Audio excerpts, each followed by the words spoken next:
everyone's having a blessed morning. I'm having a blessed morning. I woke up in New York one.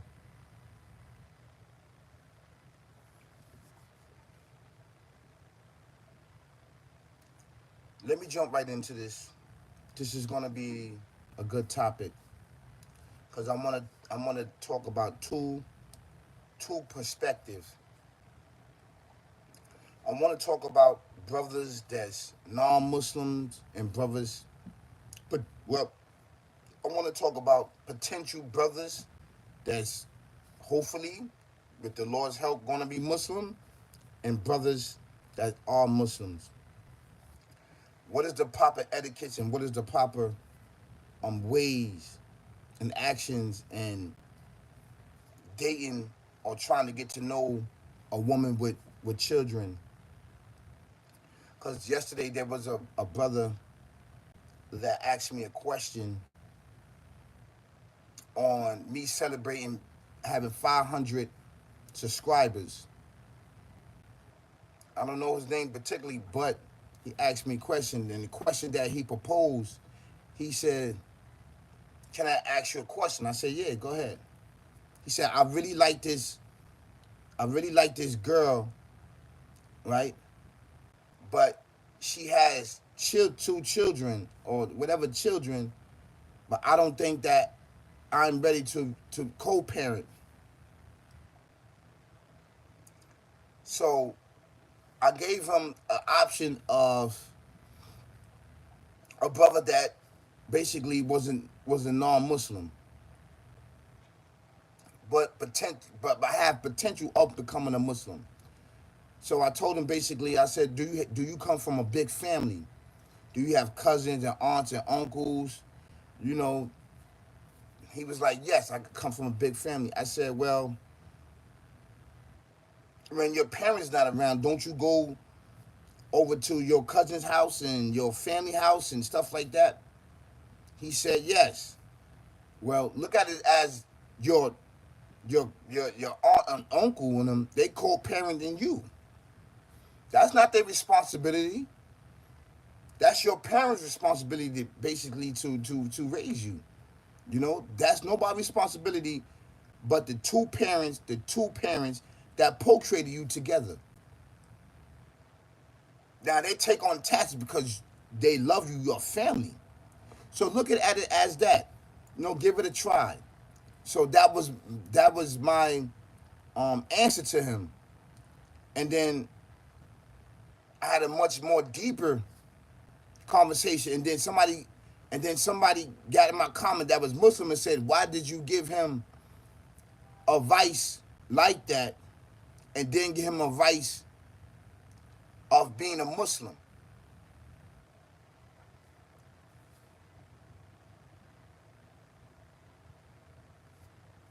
You was right. So now you was right. So now I'm going to give the advice as a Muslim. When a Muslim man, let's say a single Muslim man wants a relationship with a lady, there's protocols in doing that. You just can't walk up to the lady. You just can't try to holler at her. You just can't talk to her like that. That's lie. It's haram in Islam. You just can't do that. You have to go to the imam and you have to talk to the imam, right, to see if she's not married. That's first and foremost. To see if she's not dating somebody, on potential on getting married or these certain things. You have to do that, right? Now this is with the Sharia, okay? So now you found out that she's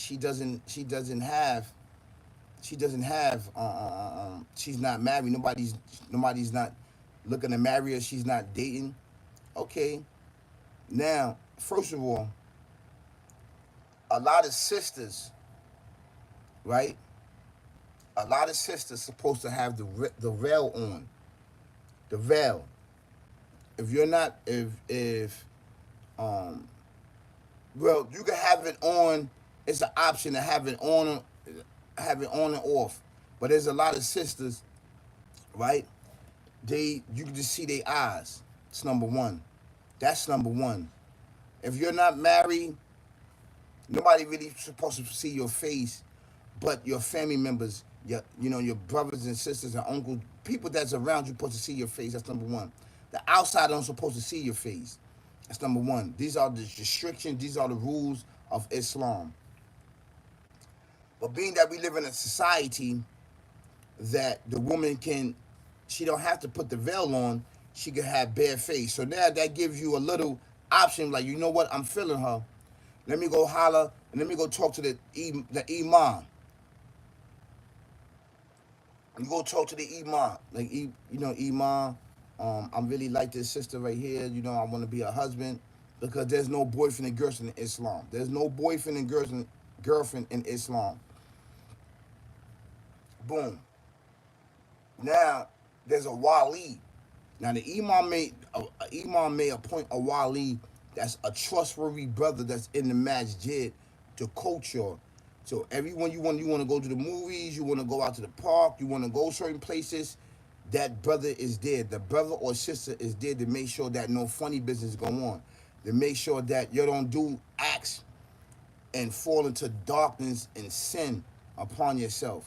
Right? These are the things that you must do in order to marry a Muslim sister.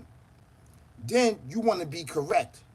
You want to have bread, you want to have money, you want to have a good job, you want to be a good provider.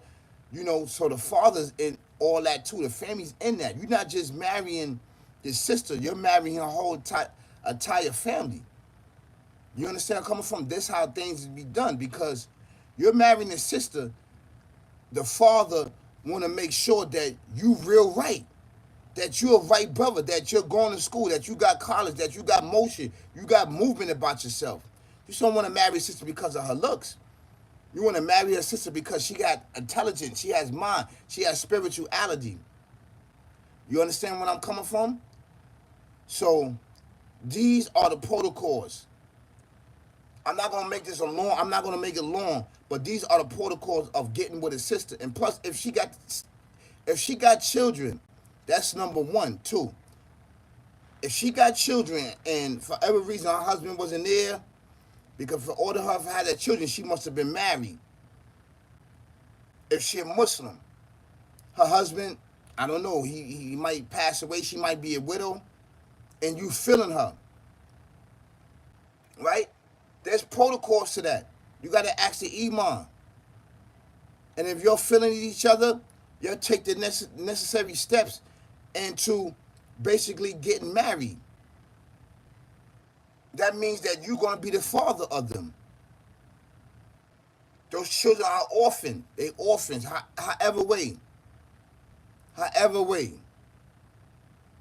Now, if it's something about a divorce came about, adultery or anything like that came about, then you divorce. You got to divorce. This is a big thing. You got to divorce. Yes.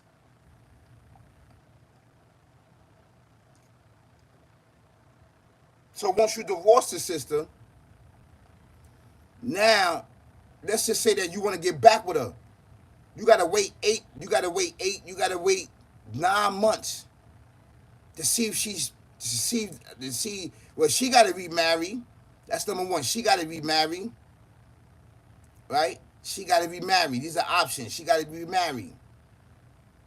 If she don't remarry, she can wait. And you want to get back with the sister, the husband. You want to get back with the sister, is a lot. You want to get back with the sister, you gotta wait. Make sure that she's not pregnant. That's 9 months, close to a whole year. You got to wait to make sure that she's not pregnant. Yes, there's a lot to it of divorce and marriage. The Creator don't play with this. He doesn't play with this, especially getting with his sister. Then, to fast forward, say you'll get married. Now, it's called nikah, right? Now you got to give her a dower. You got to give her her present, her gift that she asked for. She could ask for a house. She could ask for a car. And you have to come up with that. You got to have motion and movement to get it for her. Whatever she asks for, she may ask for, you know what? I just want my husband.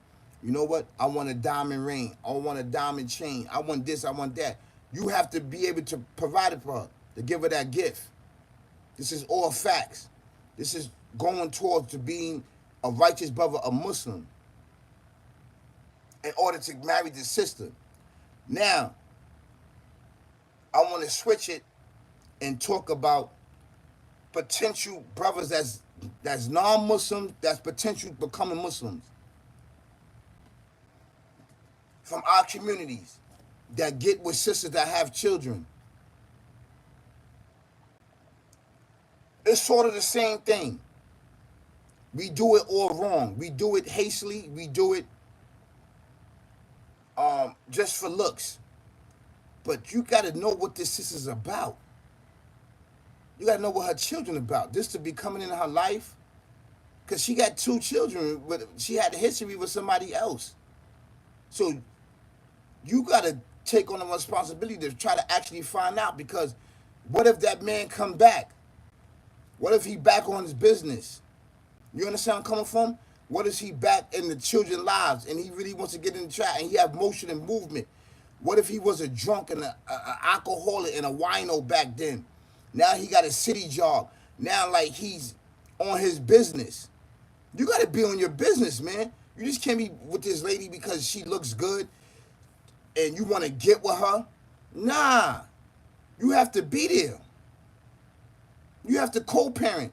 The way that you love those women, you got to love those children and raise those children.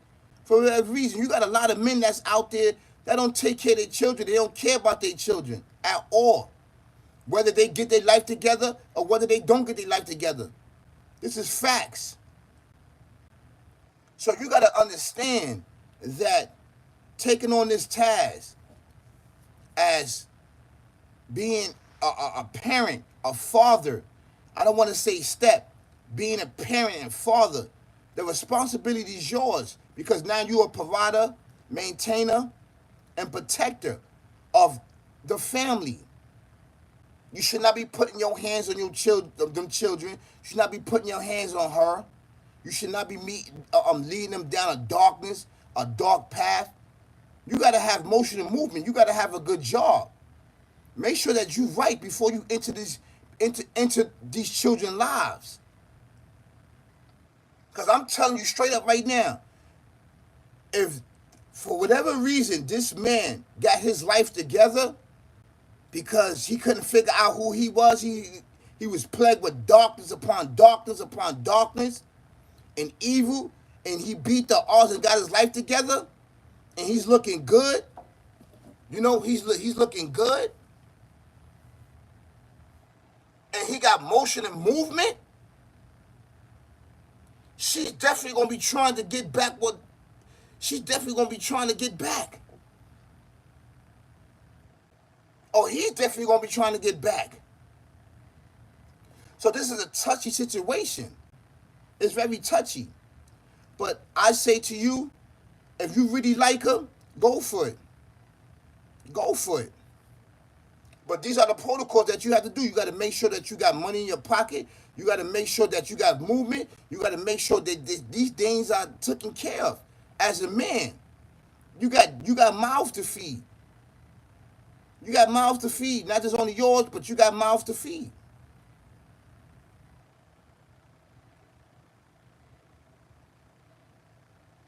Just like your uncle and aunt got mouths to feed and you was one of the mouth, being that your parents probably working and they're not there, that wasn't their responsibility, and they took the task on to feed you and clothe you.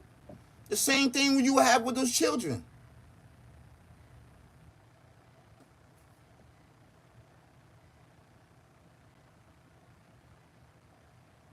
So if you're not ready to do that, then let her be. If she got to be willing to fulfill you, because she got children. She's looking at her children.